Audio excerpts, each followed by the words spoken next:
শরীফের 4263 নং হাদিসের বর্ণনা, হযরত আয়েশা রাদিয়াল্লাহু তাআলা আনহা থেকে বর্ণিত যে এক ব্যক্তি সম্ভ্রান্ত এক মহিলা সে চুরি করেছে।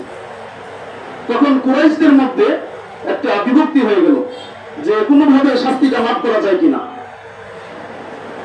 তখন কুরাইশরা এরা বলতে লাগলো যে নবীজির কাছে একটু সুপারিশ করো যাতে হাত না কাটা হয়, এই সম্ভ্রান্ত পরিবারের মহিলা এর হাত যাতে না কাটা হয় এ কারণে একটু সুপারিশ করা হোক। তখন কুরাইশরা দেখলো যে উসামা সে হলো রাসূলের প্রিয় ব্যক্তি, উসামাকে পাঠানো হলো। তখন উসামা রাসূল সাল্লাল্লাহু আলাইহি ওয়াসাল্লামের কাছে গিয়ে বললেন যে তার যে শাস্তির বিধানটা আছে এটা দণ্ডটা মাফ করা যায় কিনা। রাসূলুল্লাহ সাল্লাল্লাহু আলাইহি ওয়াসাল্লাম বললেন, তুমি আল্লাহ তাআলার নির্ধারিত হকের যে দণ্ড আছে, নির্ধারিত দণ্ড, এ ব্যাপারে সুপারিশ করছো? নবীজি সাল্লাল্লাহু আলাইহি ওয়াসাল্লাম তখন কসম খেয়ে বলতেছেন, আল্লাহর কসম, ফাতিমা বিনতে মুহাম্মদ যদি চুরি করে তাহলেও তার হাত কাটা হবে, তাহলে অবশ্যই আমি তার হাত কাটবো।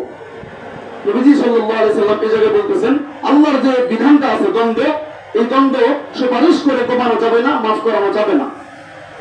এই সম্ভ্রান্ত পরিবারের মহিলা হয়েছে কি হয়েছে, চুরি করেছে, তার হাত কাটতে হবে।